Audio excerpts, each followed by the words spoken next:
kuncinya ayo semuanya. Jadi pedagang itu memang Nabi Muhammad itu dulu pedagang. Beliau itu Nabi Muhammad SAW itu bawa dagangan, beliau yang mendagangkan. Terus beliau bawa dagangan sendiri. Dan dulu tuh orang dagangnya ke Syam itu kalau bawa bisa sampai ratusan unta. Dan ngurusi ratusan unta itu kan nggak gampang. Beliau yang ngurusin dan selalu sukses perdagangannya. Beliau itu contoh entrepreneur sejati itu Nabi Muhammad SAW. Kita semuanya jadi orang yang yakin bahwasanya asalkan kita ini jadi hamba yang hubungan kita dengan Allah itu baik, pasti hubungan kita dengan sama manusia akan dibuat baik oleh Allah Subhanahu wa taala.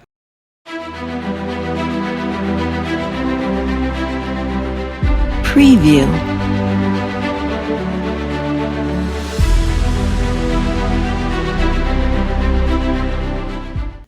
Memang manusia itu hidup harus penuh keyakinan. Jadi awal yang pertama kali bisa menyelamatkan umat-umat yang terdahulu adalah dengan yakin.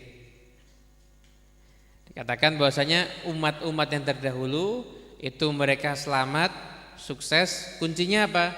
Bizuhdi wal yakin. Karena mereka itu zuhud. Zuhud itu bukan berarti terus jadi orang miskin, enggak. Zuhud itu tidak ngoyo sama dunia. Di dunia itu hanya di tangan, tidak masuk ke dalam hati. Nah kita ini selama ini yang tidak kita masukkan ke hati kira-kira apa? Kita berangkat ke masjid, pulang, kemudian sandalnya hilang, itu nyesel. Tahu gitu nggak ke masjid tadi? Nah kira-kira sandalnya sama ibadahnya di masjid itu mahal mana? Ibadahnya ada di masjid, walaupun terus sandal saya jangan diambil kalau gitu. Insyaallah nggak akan kehilangan sandal. Cuma kita harus mikir bahwasanya segala macam yang ada di dunia ini kalau tidak hilang ya dia yang meninggalkan kita. Jadi kalau tidak kita yang meninggalkannya maka dia akan meninggalkan kita. Maka jangan pernah kita merasa tenang dengan apapun yang kita miliki karena sebenarnya kita nggak punya apa-apa. Anda yang punya pangkat, berapa banyak orang yang jatuh pangkatnya dalam jangka waktu sebentar. Anda yang punya duit, berapa banyak orang ngumpulkan sampai puluhan tahun, dalam sekejap ternyata hartanya ludes habis. Anda yang punya pengikut, berapa banyak orang yang punya pengikut banyak lalu kehilangan pengikut. Sudah sering lihat di TV kan akhir-akhir ini. Ya kan? Jadi semua yang kita miliki itu pada hakikatnya itu bukan milik kita semuanya. Itu titipan dari Allah Subhanahu wa ta'ala. Maka jangan pernah kita merasa hidup kita itu tenang karena kita memiliki itu. Tapi tenanglah kita karena kita menjadi hamba yang masih mau sujud dan ngabdi ngawula kepada Allah Subhanahu wa ta'ala. Kalau itu bisa kita miliki, baru kita benar-benar bisa menikmati yang namanya hidup ini beneran. Saya pernah waktu itu pengajian ditanya, ini bukan pertanyaan, ini niatnya memang orangnya tanya, tapi saya dari pertanyaan ini saya dapat banyak ilmu yang luar biasa. Orang ini nanya, Beb, Ustadz saya ini punya bapak saya ini saya anggap hidupnya menurut saya aneh. Aneh gimana? Iya, bapak saya ini sebelum subuh sudah bangun. Setelah subuh, setelah itu zikir, nggak tidur lagi, jam 8 tuh buka toko. Itu buka toko sampai waktu zuhur toko ditutup. Ada orang mau beli? Enggak, tunggu setelah saya pulang sholat zuhur. Toko ditutup. Sholat zuhurnya lebih mahal daripada konsumennya. Sholat, selesai sholat, kembali lagi ke toko, buka toko. Sampai jam 4 sore, dekat asar itu jam 4 sore ditutup tokonya. Setelah itu tidak ada urusan bisnis sama sekali. Pulang ke rumah ambil kitab, baca kitab sama teman-temannya.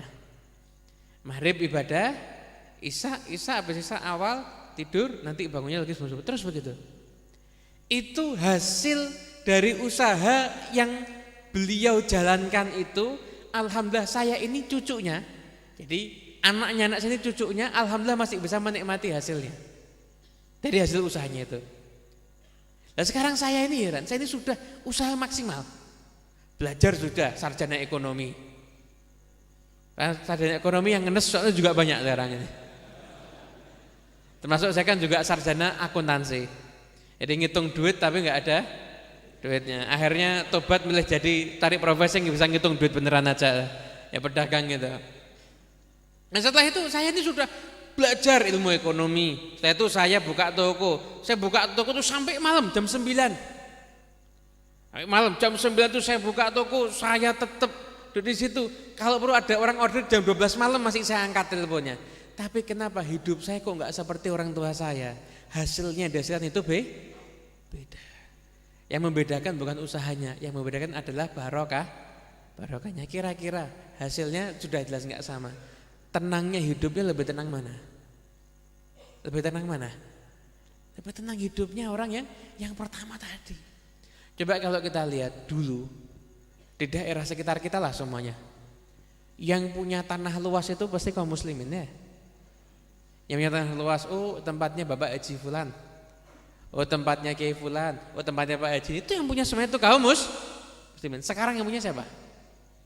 Sudah bukan kaum muslimin. Jangan nyebut yang lain-lain, sudah bukan kaum muslimin. Kenapa? Karena kaum musliminnya ngikuti gaya hidup orang-orang yang tidak ngikuti Nabi Muhammad SAW. Makanya kuncinya ayo semuanya. Jadi pedagang itu memang Nabi Muhammad itu dulu pedagang. Beliau itu Nabi Muhammad SAW itu bawa dagangan, beliau yang mendagangkan. Terus beliau bawa dagangan sendiri. Dan dulu tuh orang dagangnya ke Syam itu kalau bawa bisa sampai ratusan unta. Dan ngurusi ratusan unta itu kan gak gampang. Beliau yang ngurusin dan selalu sukses perdagangannya. Beliau itu contoh entrepreneur sejati itu Nabi Muhammad SAW.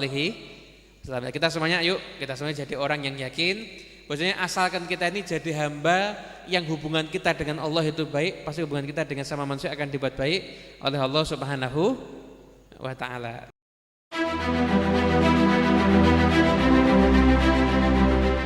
Preview.